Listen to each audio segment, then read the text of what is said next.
Glória a Deus. Amém, queridos. Nós estamos num tempo de mudança de estação e eu queria dividir com você nesses minutos que nos restam de culto essa palavra que fala sobre o novo tempo que nós estamos vivendo, discipulado. A nossa igreja ela tem esse título ou essa identidade, Ministério Palavra da Verdade, porque nós cremos na palavra de Deus. Cremos que a Bíblia ela é a palavra de Deus e que ela nos orienta. Cremos também no Evangelho da simplicidade, onde Jesus Cristo é exaltado, onde Ele é colocado, como o soberano, como o Senhor, como aquele que deve ser louvado. Cremos na vida eterna, que é a vida após morte, quando o nosso corpo será consumido, mas o nosso espírito ressuscitará para estar na presença de Deus. Na verdade, acreditamos que a vida verdadeira, ela está escondida em Cristo e ela só vai acontecer na vida eterna. Então, o que nós passamos por aqui, como diz o apóstolo Paulo, é um tempo de leve e momentânea tribulação, mas que produz para nós um eterno peso de glória. Clamamos ao Senhor que tenha misericórdia de nós enquanto aqui vivemos, para que venhamos a ter uma vida de paz, para que venhamos ter uma vida abençoada, protegida pelo Senhor. E então, nesse tempo de discipulado, que é um tempo onde nós separamos para aprender da parte de Deus, eu queria dizer para você uma das coisas que é talvez uma das coisas mais importantes no nosso relacionamento com Deus, ou dentro de qualquer igreja, esta ou outra igreja evangélica, de qualquer denominação que seja, que é a oração. Então a pergunta que eu quero começar nessa palavra que abre a estação do discipulado ou do aprendizado, é por que a oração é tão negligenciada? Por que nós temos tempo para tantas coisas e tão pouco tempo para orar? E eu quero dizer para você que dentro do ensino daquilo que Deus tem para as nossas vidas, talvez um dos mais importantes que você precisa aprender é a orar. Os discípulos nem sabiam como fazer isso. E eles falaram: mestre, como devemos orar? E aí Jesus respondeu: bom, quando orardes, vós orareis assim, : Pai nosso que estás nos céus. A oração do Pai Nosso é famosa, mas o motivo pelo qual ela foi inaugurada ou ela foi criada, pouca gente sabe. É porque os discípulos não sabiam orar. Somos um tipo de gente que gosta de movimento, de atividade, de novidade. E a oração, ela parece que é algo quieto demais, ou do passado. Então, ela não traz nenhum tipo de glamour, Se fizermos um congresso de oração, vai ser bem diferente se fizer um congresso de louvor, Eu poderia citar aqui para vocês mais de 10 cantores que atrairiam multidões, e eu não citaria nem sequer uma pessoa do ministério de oração que atrairia 50 ou 100 pessoas.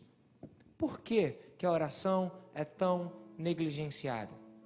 Então, em todas as igrejas menores, as reuniões de oração, como a nossa, são as mais, abandonadas. Tivemos aqui um período de reunião de oração, que a Márcia do Ministério de Evangelismo pediu, e me parece que ficou bem claro que quando a gente ora, o ministério ele cresce, ou o ministério desenvolve, ou simplesmente o ministério se torna mais operante. Visto que ontem, em um evangelismo da igreja, lá no interior de Caxias, tivemos 58 pessoas, E não faltou carona solidária de carros com os tanques cheios. E eu posso afirmar que tudo isso é fruto da oração. Mas então, por que a oração é tão negligenciada? Porque poucos jovens se interessam nas reuniões de oração? Por que a juventude está afim mais de reunião? E a nossa também é assim, Onde tudo é preto, Parede preta, o teto é preto, o chão é preto, atrás tem uma luz, não é isso? Deixa eu pensar aqui no modelo. Aí tem aquela coisa bonita, aquele climão, uma máquina de fumaça. Aí aquelas luzes assim, aí aquele louvor espetacular. Então, por que os jovens se interessam mais pela música do que pela oração? Uma vez que a oração ela é tão poderosa. Por que a oração não interessa, não atrai, não movimenta nossas vidas, não movimenta pessoas, não movimenta igrejas, não movimenta programações? Eu sou contra a igreja fazer essas programações para movimentar tanto que aqui a gente nem tem tantas coisas assim. Você não vai ver aí movimentos desses chamando pessoas importantes que atraem pessoas. Você não vai ver isso aqui. A gente crê que o único que deve atrair é Jesus Cristo, que deve atrair o interesse dos filhos para virem. Mas, ainda que tivéssemos, por que as reuniões de oração não são essas o centro? Por quê? Então, eu passo por uma segunda pergunta. A partir dessa primeira, já que é uma constatação que a oração é negligenciada, qual a importância da oração? Qual a importância da oração na igreja? Não a oração que os membros têm para o pastor cortar a barba, não. Deu errado, oraram pela barba, caiu no cabelo. Mas qual a importância da oração? A oração verdadeira, a oração importante, a oração que move a mão de Deus, a oração que move montanhas, a oração que libera o sobrenatural. Qual a importância da oração? Será que a oração é menos importante que o louvor? Será que a oração é menos importante do que o tempo da palavra, da pregação? Eu não saberia dizer comparando, mas a reunião de oração, com certeza, é a menos procurada, né? Porém, eu quero ler com você Efésios, capítulo 6, versículo 18, né? Depois 1 Tessalonicenses 5,17, depois 1 Timóteo 2,8, depois Lucas 18,1. Uma sequência de 4 textos aí na sequência. Os 4 falam sobre oração. O primeiro diz: orem no Espírito de vez em quando. Não é isso? Não? Orem no Espírito na ocasião que acontece o culto. Não é isso? Não? Orem no Espírito quando você estiver feliz, animado, com disposição. É isso? Não é isso que o texto diz, não? Orem no Espírito em todas as ocasiões, com toda oração e súplica. Tendo isso em mente, estejam atentos e perseverem na oração. Oração por todos nós, uns pelos outros. A oração não depende da estação que você estiver vivendo. Evangelismo, discipulado, serviço, adoração. A oração é em todas as ocasiões. A oração não é quando você está feliz ou quando você está triste, quando você está vivendo um tempo de prosperidade ou um tempo de escassez. A oração não é quando você está bem no seu casamento ou quando você está mal. A oração não é quando você está feliz porque o Flamengo ganhou ou você está triste porque o Vasco ganhou. A oração é em todas as ocasiões. Agora o segundo texto que eu quero ler para você, 1 Tessalonicenses 5,17. Esse é rápido, podemos ler todos juntos? 1, 2, 3 e já. Orem continuamente. Alguém saberia dizer o que a palavra continuamente significa dizer no português? Ato contínuo, que não para. Agora veja, 1 Timóteo, capítulo 2, versículo 8. Orem em todas as ocasiões, orem sem parar. Agora quero, pois, que os homens orem. Está ficando sinistro, porque eu tenho que orar em todas as ocasiões. Depende do sentimento, independe. Eu tenho que orar o tempo todo. E tenho que orar em todo lugar. Quero, pois, que os homens orem em todo lugar, com mãos santas, sem ira, nem discussões. Isso já é um mistério mais milagroso, né? Irai-vos e não pequeis, mas mesmo o foco é a oração. Não é para você ficar brigando, é para você orar. Não é para você ficar se irritando, é para você orar. Onde? Na igreja? Não, em todo lugar. Quando? De vez em quando? Não, continuamente.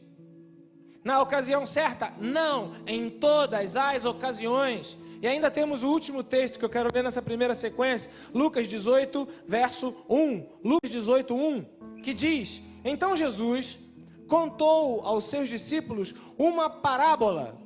E eu não vou nem falar qual é a parábola, mas ele contou uma parábola. E a intenção de Jesus, o desejo de Jesus, o foco de Jesus, quando ele contou essa parábola, era para mostrar-lhes que deveriam orar sempre, sem desanimar.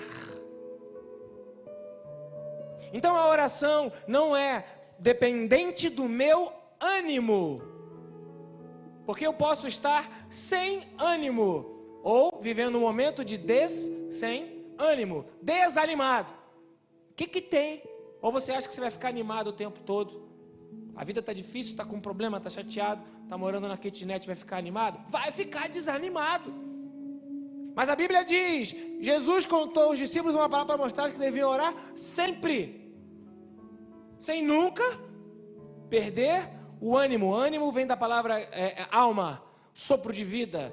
Então orem sem nunca perder a sua vida, porque quem para de orar, morre. Quem para de orar, morre. Desanima, perde o ânimo, não quer fazer nada, não tem paciência para nada, não tem vontade de nada. Então, se existe um antídoto para qualquer tipo de desânimo, é a oração, que é feita em todas as ocasiões, continuamente, em todo lugar, independente do ânimo que eu estou. Então, agora, a importância da oração, ela está bem evidenciada através desses textos bíblicos. Agora eu quero perguntar para você, então por que nós não gostamos de orar? Por que nós não queremos orar? Bem, a Bíblia é um livro de amor. Ela conta a história, lembra? Quais são os 3 assuntos que perpassam por toda a Bíblia? A história de um rei, a história de um reino e a história de um povo. Então a Bíblia, em todos os seus 66 livros, os 39 do Antigo, os 27 do Novo Testamento, vão contar a história de um rei, do seu reino e dos seus súditos, do seu povo. Então a Bíblia é uma história de amor. É uma história de amor desse rei. É uma história de amor que envolve o reino de Deus, o reino desse rei. É uma história de amor que envolve o povo desse rei. Por isso João, capítulo 3, versículo 16, fala de uma maneira clara, porque Deus, o rei, amou aos seus súditos, a todos, de tal maneira que deu o seu único filho, para que todo aquele que nele crê, passe a fazer parte do reino, não morra, mas tenha vida e tenha vida eterna. Mas a história da Bíblia toda, ela fala do amor de Deus pelo seu reino, pelo seu povo, né? E o texto de João 3,16 diz isso. Então a Bíblia é um livro que conta o que o rei, ele falou, quais foram as sentenças desse rei, quais as intenções desse rei chamado Deus, quais são as regras ou as leis, ou o que o rei quer que você faça. Domingo passado nós falamos aqui sobre o que o rei fala vira lei, vira regra. Usamos o exemplo de Nabucodonosor, lá no livro de Daniel, quando Nabucodonosor cria uma estátua e fala, todo mundo tem que se curvar. E aí foi escrito e foi selado com o anel do rei, virou lei. Porque tudo que qualquer rei fala em qualquer tempo é lei. Então a Bíblia, ela é a palavra de Deus. Se a Bíblia é a palavra de Deus, ela é a palavra do rei. Se é ela a palavra de rei, ela deve ser seguida, obedecida. E tudo o que a Bíblia nos orienta, ou ela nos mostra, ou ela nos induz, ou ela nos pede para fazer, é tudo envolvendo o amor. Porque afinal de contas, 1 João 4,8, Deus é amor. Então tudo que você vai encontrar na Bíblia, esse livro que fala do rei, do reino e do seu povo, é a sentença de amor do Rei dos Reis. sintetizada em João 3,16, que fala: porque Deus amou a todo o mundo de tal maneira que deu o seu único Filho, para que todo aquele que acredita, repita comigo, acreditar, me fará filho. Vamos lá? Acreditar, me fará filho. Nicodemos entrou em crise lá em João capítulo 3, como é que pode um homem sendo velho nascer de novo? Jesus fala: aquele que nasce da carne é carne, você tem que nascer do Espírito. Como é que nasce do Espírito? Acreditando. Como que eu acredito? Através da palavra do Rei. Quando eu coloco ela em prática, quando eu vivo essa palavra, quando eu vivo essa sentença, ela vai mostrar para mim que ela é verdadeira. Aí eu vou acreditar, porque ninguém acredita em nada que não experimenta. Ninguém acredita em nada que não experimenta. Se eu disser para você que paca, a gordura da pele da paca, ainda com pelos, é gostosa, você vai acreditar em mim? Mas vai pro Oiapoque, fica lá com fome e chega os índios tudo com paca cozidinha para você, cheia de pelo. Aí você fala: pastor, a melhor parte pro senhor, aquela coisa de pelo, de gordura. Tu vai achar aquilo maravilhoso, mas tem que experimentar. Você acredita que carne de bode, ainda com pelo, por isso que eu me lembrei, a semelhança, eu acho que tem uma coisa de pelo na minha vida, é gostosa? Mas vai lá pro interior da África, onde não tem nada para tu comer, e o pessoal traz aquela carne deliciosa. Não era ovelha, era bode. E aquele pelo gostoso, e tu come e ainda repete como eu. É gostoso. Agora, se eu falar e você ouvir, você vai achar, né? O fato é que se você não experimentar, você não vai saber que é bom. O fato é que se você não colocar em prática, você não vai acreditar. Então onde começa? A Bíblia fala: a fé começa pelo ouvir. Então primeiro eu ouço. Quando eu ouço, eu escolho, eu decido, eu resolvo acreditar. E quando eu acredito, eu me torno filho do Rei, eu me torno súdito desse povo, eu me torno semelhante a esse povo, eu me torno servo desse Deus. Aí eu faço aquilo que Deus manda eu fazer, eu começo a acreditar, porque eu vou experimentando. E à medida que eu vou experimentando, eu vou acreditando. E à medida que eu vou fazendo, aquilo vai se tornando real. Mas tudo começa com um ato de boa vontade, de você entender que existe um Rei que domina sobre todas as nossas vidas e que nós somos seus filhos. E Ele deixou uma sentença para que você possa cumpri-la. A palavra de Deus, o livro da vida, o livro da verdade, a palavra da verdade, a sentença daquilo que Deus escreveu para que os seus súditos obedeçam e vivam. Ah, pastor, por que você está falando isso? Porque a Bíblia é esse livro, o livro do Rei, o livro da lei de Deus. E se a Bíblia é o livro da lei de Deus, qualquer rei que se preze, o que ele fala vira uma regra, vira lei, acontece. Não é isso? Então veja, Mateus: o céu e a terra passarão, mas as palavras do Rei jamais passarão. Porque aquilo que o Rei fala é lei, se cumpre, acontece, é fato. Marcos 13:31. Os céus e a terra passarão, mas as minhas palavras, hein? Pô, pastor, o senhor repetiu. Queridos, eu vou repetir isso 150 vezes. Porque a palavra do Rei não passa. Agora veja, Mateus 5:17 e 18. Por isso que Jesus fala: não pensem que eu vim acabar com a lei, com a palavra do Antigo Testamento. Não vim acabar, abolir, não vim nada, eu vim cumprir. Por quê? Verso 18: enquanto existirem céus e terra, de modo algum desaparecerá da palavra de Deus, da lei, a menor letra ou o menor traço, até que tudo se cumpra. Aleluia. O que Deus falou, Ele cumprirá. O que Deus fala, assim é.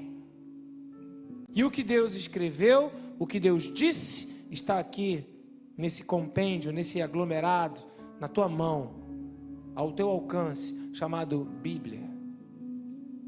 Então veja, Isaías capítulo 55, verso 10 e 11, declara o quê? Assim como a chuva e a neve descem dos céus e não voltam para os céus, para Ele, sem regar a terra e fazerem-na brotar e florescer, para que a terra produza semente para o semeador e pão para o que come, assim também ocorre com a palavra que sai da boca do rei. Essa palavra que está aqui, ela não voltará para Deus vazia, mas essa palavra cumprirá, ela fará o que o rei deseja, fará o que desejo e atingirá o propósito para qual eu a enviei. Porque o que o rei fala é lei, porque o que está escrito na palavra vai se cumprir. Eu disse na semana passada que você pode escolher se vai ser ou não povo, mas não cabe a você escolher se Deus é ou não é rei. Cabe você escolher se vai ou não vai acreditar na palavra do rei, mas não cabe a você desacreditar que essa é a palavra da verdade.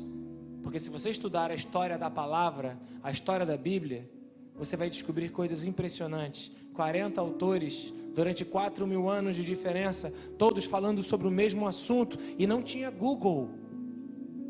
Vidas já foram mortas por causa desta palavra. Líderes já tentaram exterminar essa palavra, mas essa palavra não passa, não acaba, não se extingue, não se esquece. Por mais que seja a tentativa agora do momento da cultura, da sociedade, do pensamento pós-moderno de extinguir Deus, por mais que se afaste de Deus, mais Ele se revela presente, mais Ele se revela um Deus onipotente, onisciente, por mais Ele se revela Jeová Jiré, mais Ele se revela o grande El Shaddai, o Deus que tem todo o poder, Deus poderoso. A palavra dele não vai passar.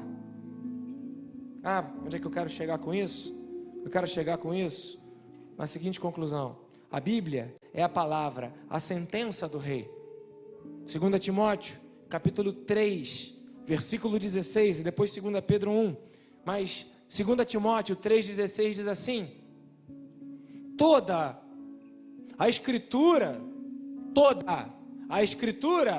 não só o Novo Testamento, mas o Novo e o Antigo Testamento, toda a Escritura é inspirada por Deus e é útil para o ensino, discipulado, para o ensino, para a repreensão, para a correção e para a instrução na justiça.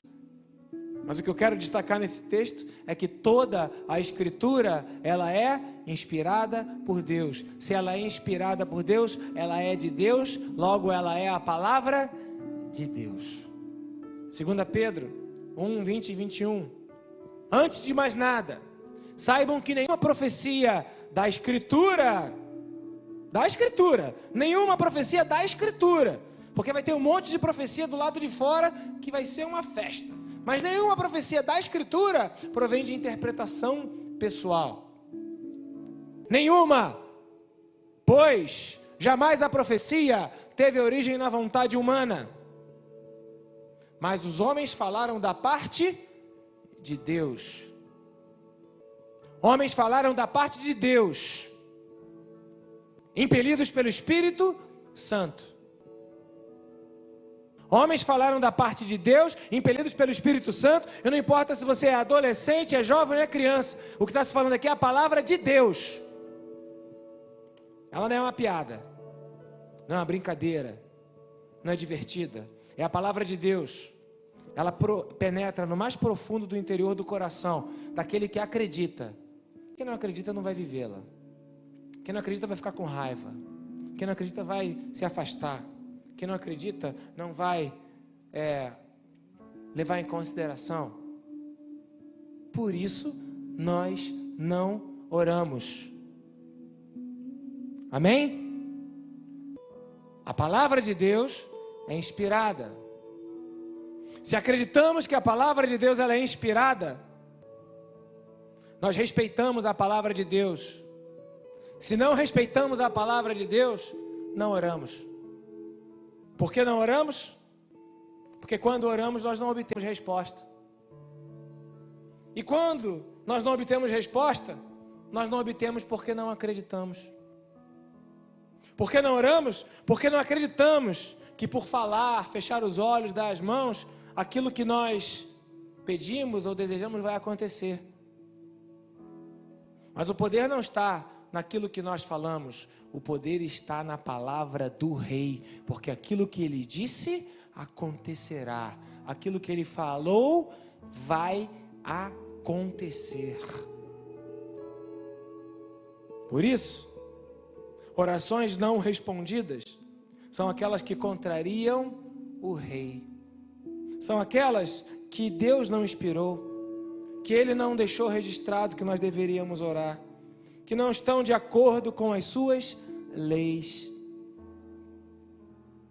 Por isso que Tiago, no capítulo 4, versículo 2 e 3, explica para a gente, né? Vocês desejam um monte de coisas e não têm. Vocês matam, invejam e não conseguem obter o que vocês desejam. Vocês vivem o tempo todo nessa luta, nessa briga, querendo, e ficam até fazendo guerras, mas não tem porque não pedem. E verso 3, e quando pedem, não recebem, pois pedem por motivos errados. Qual é o motivo do livro da Bíblia? Qual o motivo do livro do amor? Qual o motivo que o Deus do amor quer que você peça? Qual o motivo que o reino do amor quer que você viva? Qual o motivo? Hein? Qual o motivo? É amor. E por que não recebe? Porque não pede por amor. Porque às vezes a gente pede com amor e a pessoa não entende, né? Ou finge que não está entendendo. Aí tu tem que ser um pouco mais agressivo. Então daqui a pouco tu está pedindo para Deus: Deus, tu tem que me dar. E não recebe. Aí desanima. Aí para de orar. Aí fraqueja na fé. Para que eu vou orar? Para que eu vou à igreja? E tudo começa com uma falta de conscientização, que essa aqui é a palavra do Rei. E o que Ele diz, vai acontecer. Ele é fiel à palavra dEle. Ele não vai dar para você segundo a sua palavra, segundo a sua ideia, segundo a sua inspiração. Ele não vai dar para você o que você quer. Porque o que você quer, você pede por motivo errado.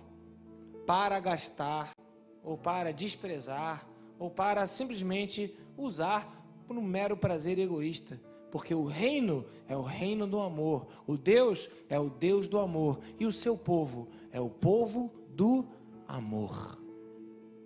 Tudo aquilo que o Rei deseja é que você peça, é que você ore, fundamentado no amor. 1 João, capítulo 5, versículo 14 e versículo 15, diz o seguinte. 1 João, capítulo 5. Esta é a confiança que temos ao nos aproximarmos de Deus. Ou seja, eu vou orar. Então eu vou orar e vou ter uma confiança dentro de mim. Qual é a confiança que eu tenho dentro de mim quando eu vou orar? Se eu pedir alguma coisa de acordo com a sua vontade, Ele vai me ouvir. Aleluia! Porque o que o Rei fala é lei. Porque o que o Rei fala não volta para ele e vai acontecer, vai cumprir-se. O que o Rei quer vai de fato acontecer. Mas o que eu quero? E eu? Aí eu te pergunto, você é rei? É você quem está no governo? É você quem manda? A história do livro da lei é sobre você enquanto rei? Ou sobre você enquanto súdito, servo desse rei? Porque desde o início, a briga é sobre quem está no comando. E Deus, lá em Gênesis capítulo 1, versículo 26, criou o homem, façamos o nosso homem a nossa imagem e semelhança. Façamos nós três, Pai, Filho e Espírito, o homem, a nossa imagem e a nossa semelhança. E o texto fala, domine ele. O Rei deu autoridade, autonomia para o homem dominar, inspirado naquilo que o Rei falou para o homem fazer, naquilo que o Rei disse que o homem podia fazer. Dê nome aos animais, dê nome às plantas, coma isso, coma aquilo, encha a terra, multiplique, só não coma daquela árvore ali. Desde o início, o problema é quem está no comando. E aí o homem tentado por Satanás, pela serpente, que disse para a mulher: se você comer, você vai ser igual a ele, você vai estar no comando igual ele está. Por que você tem que sujeitar a palavra dele? Por que você tem que se sujeitar ao que ele diz para você fazer? Por que você tem que fazer aquilo que ele diz que é importante para você fazer? Por que você não faz do teu jeito? Por que você não cumpre o seu jeito, a sua vontade, a sua palavra? Se você comer da árvore do conhecimento do bem e do mal, vai ser igual ao homem. Vai ser igual a Deus, vai mandar igual Deus manda, vai entender igual Deus entende, então não é tão ruim assim não. Eva foi lá e comeu e deu para o homem comeu e ele teve os olhos abertos. Só que a palavra do rei, ela não fica sem ser cumprida. E aí então, houve um afastamento de Deus e do homem. Por isso a Bíblia fala que Jesus veio a esse mundo para unir novamente, não há outro nome pelo qual importa que sejamos salvos, só o nome de Jesus, para unir novamente, para fazer novamente esse vínculo. E como esse vínculo é restabelecido? De que maneira esse vínculo, ele acontece de novo? Quando Eva partiu, Adão partiu, como é que eu volto a ser ligado de novo com Deus? Quando eu volto a obedecer a palavra de Deus. Eu não sei qual é a palavra de Deus. Não sabia, porque eu vou te ensinar hoje. Porque todos os mandamentos de Deus se resumem em apenas duas coisas, com uma palavra em comum. Repita comigo: amarás a Deus acima de todas as coisas, e ao teu próximo como a ti mesmo. Toda a lei se resume numa só palavra: amor. Toda a palavra de Deus se resume numa só palavra: amar. Mas amar é ser contrariado, amar é não ter razão, amar é não aparecer, amar é ser simples, amar é não ter sucesso, amar é não ser bonito, amar é tanta coisa que ninguém gosta. É aí que está a conversão. No final dos tempos, muitos dirão: Senhor, fizemos isso, fizemos aquilo outro. No teu nome fizemos tanta coisa. Jesus vai falar: sei quem você é, não. Porque o que está levando em consideração, para você ser de novo conectado com o Deus que é amor, com o reino do amor, o que te faz ser súdito é obedecer a palavra do rei em amor. Então sabe por que nós não oramos? Porque não acreditamos na palavra. Porque se acreditarmos na palavra, Deus vai cumpri-la. E toda oração fundamentada na palavra de Deus, ela acontecerá. Portanto, vós orareis assim: Pai nosso, que estás nos céus, separado seja o teu nome. Não vai ser igual a qualquer coisa. Então é um nome especial. Porque o santo significa separado, específico, especial, colocado em mais alto grau de reverência. Santificado seja o teu nome. Por isso eu faço questão que todos que orem aqui, orem em nome de Jesus e falem: em nome de Jesus. Não é religiosidade, é submissão, é temor. É por causa do nome de Jesus. E então, o rei, ele vai ouvir por causa do nome dele. Sabe por quê? 1 Samuel 12, 22. O Salmo 23 e depois Isaías 48. Veja, quando nós oramos, Deus não responde por causa dos seus belos olhos. Deus nem responde por causa do seu sofrimento. Porque o sofrimento, dentro da perspectiva do Senhor, ele aperfeiçoa, ele te faz uma pessoa melhor. No nosso sofrimento, para a gente dói, para ele é bom. Então ele não vai te ouvir porque você está sofrendo, ele não vai te ouvir porque você é bonito, ele vai te ouvir porque você quer. Ele vai ouvir porque está na palavra dele, e o que ele fala ele cumpre. E ele vai ouvir por causa do nome dele. Por causa do seu grande nome, ele não nos rejeitará, pois o Senhor teve prazer em torná-lo o seu próprio povo. E quem é povo do rei, súdito do rei, será protegido pelo rei, será guardado pelo rei, será honrado pelo rei, será abençoado pelo rei. Salmo 23, 1 e 2, o Senhor é o meu pastor, e se o Senhor é o meu pastor, de nada eu terei falta. Ele, verso 2, em verdes pastos me faz repousar, e ele me conduz a águas tranquilas. Verso 3, restaura-me a força, guia-me nas veredas da justiça. Tudo isso, ele é meu pastor, ele me faz deitar em pastos verdejantes, ele guia-me a águas tranquilas, ele leva-me pelo caminho da justiça. Tudo por causa de quem? Porque ele é rei, e ele não vai dividir a glória dele com ninguém. Ele não vai desonrar aquilo que ele falou, porque um rei de verdade é um rei que tem palavra, cumpre o que fala, por causa do seu grande nome. Porque se dependesse da gente, talvez ele não nos ouvisse. Por isso nós oramos no nome do rei. Isaías 48:11, por amor de mim mesmo, por amor de mim mesmo, faço isso. Como posso permitir que eu mesmo seja difamado? Não, o rei não vai deixar.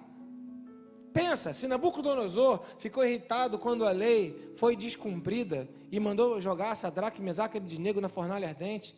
Pensa, se você descumprir a regra, a lei, qualquer regra que tiver, você vai ser privado da sua liberdade, né? Você vai ser preso, você vai ser acionado, porque a justiça vai acontecer, porque a lei não pode, não, porque o Brasil, ele vai proteger os brasileiros. Eu creio nisso, amém, queridos? Então o Brasil vai proteger os brasileiros, sim, amém, queridos? Mas entenda que a nossa dificuldade de ver isso natural nos impede de entender que existe um rei verdadeiro, poderoso, soberano, fiel, que não falha, que não mente, que protege os seus concidadãos, os seus servos. Por que ele faz isso? Porque Deus não vai ser difamado, Deus não vai ser mal falado, Deus não vai ser alvo de fofoca ou criticado. Ele vai defender a glória dele, ele vai defender o nome dele. Então, todo joelho se dobrará, toda língua confessará que Jesus Cristo é o Senhor, para a glória de Deus Pai. Romanos capítulo 14, versículo 11. O dia que você entender que a palavra do rei não volta vazia, o dia que você entender que se você orar segundo a vontade de Deus e não a sua oração será respondida. O dia que você entender que a chave do reino é o amor, e você orar não por algo que satisfaça seus interesses egoístas, ou por aquilo que você diz que precisa, porque o Senhor é teu pastor e de nada te deixará sentir falta. O dia que você entender isso, você vai orar e vai ser atendido, e você vai experimentar o poder da palavra do rei, e você fará parte do reino de Deus. Por quê? Por quê? Porque vós sois meus amigos, se fazeis o que eu vos mando. Então não existe reino fora da obediência, não existe palavra, não existe louvor, não existe igreja, não existe culto que substitua um relacionamento pessoal seu, de alguém que serve. E a coisa mais trágica é quando a gente quer, em nome do serviço a Deus, projetar a nossa própria imagem. Porque eu fiz, eu aconteci, eu fui, eu vou fazer, eu tenho, eu. É lamentável que tanta gente cega queira para si tanta coisa e pouco para Deus. O sonho de todo aquele que serve a Deus é ser igual a Jesus. É morrer por amar os outros e não querer reconhecimento. Se você quer reconhecimento, sugiro que você procure uma boa psicóloga, um bom psicólogo, e trate da sua autoestima, porque a igreja não é lugar de autorreconhecimento, a igreja é lugar de servos, que serve a um rei que tem um nome, que honra o nome dele e que glorifica o nome dele, e nós aqui somos apenas servos, somente servos, nada mais que servos. Mas o nosso rei é justo, o nosso rei é bom, e o nosso rei diz que se buscarmos o reino dele em primeiro lugar, tudo o que a gente precisa ele vai nos dar. Mas enquanto a gente ficar buscando outras coisas que pertencem a outros reinos, a Bíblia fala que não vamos receber. Então não use a oração para receber coisas que não pertencem ao reino de Deus, Ele não vai te honrar, porque Ele honra o nome dEle, Ele honra a palavra dEle, Ele honra o que Ele quer, Ele honra aquilo que Ele declarou na palavra dEle. E por isso que a Bíblia fala que a vontade do Senhor, ou a palavra do Senhor, ou o que Deus quer, é bom, é perfeito e é agradável. Eu encerro com Apocalipse capítulo 19, versículo de 1 a 9. Felizes são os que fazem parte desse reino. São mais felizes do que os que fazem parte de qualquer outro reino. É melhor fazer parte do reino de Deus do que fazer parte do primeiro mundo da Europa. Não, vou me mudar do Brasil, vou embora, vou para a Europa porque lá é bom. É melhor fazer parte do reino de Deus. Não, eu vou embora desse Rio de Janeiro, que o Rio de Janeiro está quebrado, está falido. Eu não quero fazer parte. É melhor fazer parte do reino de Deus. Apocalipse capítulo 19, a partir do verso 1 diz assim: depois disso, ouvi nos céus semelhante à voz de uma grande multidão que exclamava: Aleluia! A salvação, a glória e o poder pertencem ao nosso Deus. Verso 2: pois verdadeiros e justos são os seus juízos. Ele condenou a grande prostituta que corrompia a terra com a sua prostituição. Ele cobrou dela o sangue dos seus servos. E mais uma vez a multidão exclamou: Aleluia! A fumaça que dela vem sobe para todo sempre. Os 24 anciãos e os 4 seres viventes prostraram-se e adoraram a Deus que estava assentado no trono e exclamaram: Aleluia, Amém, Aleluia. Então veio do trono uma voz conclamando: louvem o nosso Deus, todos vocês, seus servos. Quantos aqui são servos do Senhor? Louvem o nosso Deus, todos vocês, seus servos, vocês que o temem, tanto pequenos como grandes. Então ouvi algo semelhante ao som de uma grande multidão. Quem faz parte dessa grande multidão? Aleluia! Como o estrondo de muitas águas e fortes trovões que bradava: Aleluia! Pois reina o Senhor, o nosso Deus, o Todo-Poderoso. Regozijemo-nos, vamos alegrar-nos e dar-lhe glória, pois chegou a hora do casamento do Cordeiro e a sua noiva, que é a igreja, já se aprontou. Para vestir-se foi-lhe dado linho fino, brilhante e puro. E o que é o linho fino, brilhante e puro? São os atos justos, filhos de um Deus justo, atos justos dos santos. O que identifica os servos de um Deus santo? Os atos justos. O que me faz ser parecido com alguém é quando eu faço a mesma coisa. O que me faz ser parecido ou ser identificado por algum grupo é quando eu faço a mesma coisa.